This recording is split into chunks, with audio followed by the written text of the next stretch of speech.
Seguimos con esta serie resumen del conflicto de los siglos. Gracias por acompañarme. Hoy, el lucero de la Reforma.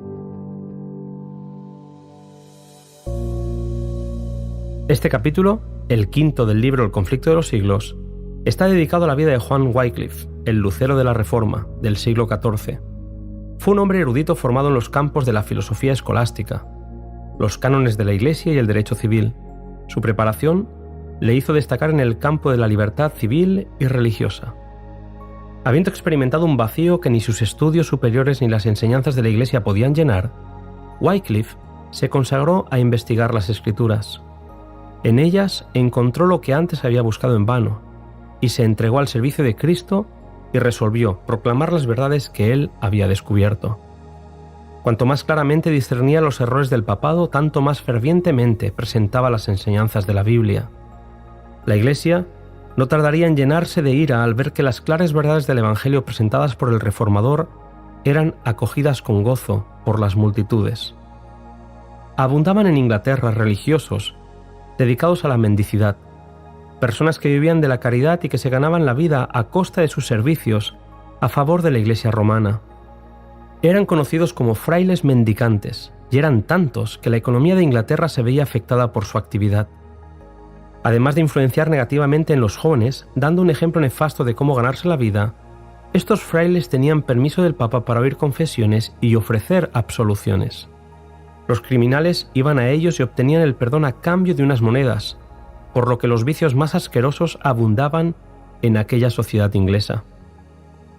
Wycliffe empezó a escribir y publicar folletos contra los frailes y comenzó a dirigir a las mentes del pueblo hacia las verdades bíblicas.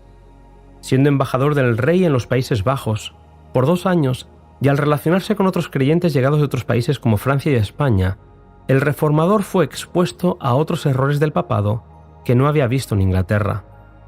Volvió a Inglaterra para reiterar sus anteriores enseñanzas más abiertamente y con mayor celo que nunca, y declarar que la codicia, el orgullo y el engaño eran los verdaderos dioses de Roma. Pronto fueron lanzados contra Wycliffe los rayos y centellas papales. Se le ordenó que se presentara ante un tribunal papal, pero fue acompañado por tanta gente que se tuvo que suspender el juicio. El Papa Gregorio XI quiso la muerte del reformador inglés, pero fue él quien encontró la muerte y a raíz de eso fueron escogidos 2 papas rivales que, pretendiendo infalibilidad, reclamaban obediencia. Esta lucha de poder debilitó al papado y Wycliffe pudo descansar por algún tiempo. En un folleto que publicara, El cisma de los papas, exhortó a la gente a considerar si ambos sacerdotes no decían la verdad al condenarse el uno al otro como anticristos. El profesor de Oxford se propondría la mayor obra de su vida, la traducción de las Escrituras al idioma inglés. Muchos y grandes fueron los obstáculos que tuvo que vencer para llevar a cabo esa obra, pero lo consiguió. Entregó en manos del pueblo una versión de la Biblia que ellos podrían leer. Había iluminado a Inglaterra con una luz que jamás se extinguiría.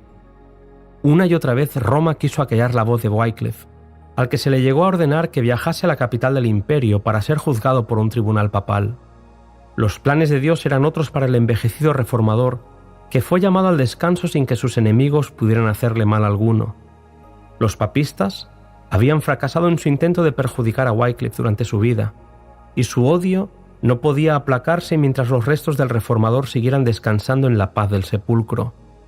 Por un decreto del Concilio de Constanza, más de 40 años después de la muerte de Wycliffe, sus huesos fueron exhumados y quemados públicamente, y las cenizas arrojadas en un arroyo cercano. Elena White concluye este capítulo dedicado a este gran hombre con las siguientes palabras: «Una mano divina estaba preparando el camino de la gran reforma. Se abriría una puerta que nadie sería capaz de cerrar». Querido amigo, quiero que sepas que me encanta recorrer la historia contigo. Espero que nos podamos encontrar en el siguiente capítulo. 2 héroes de la Edad Media.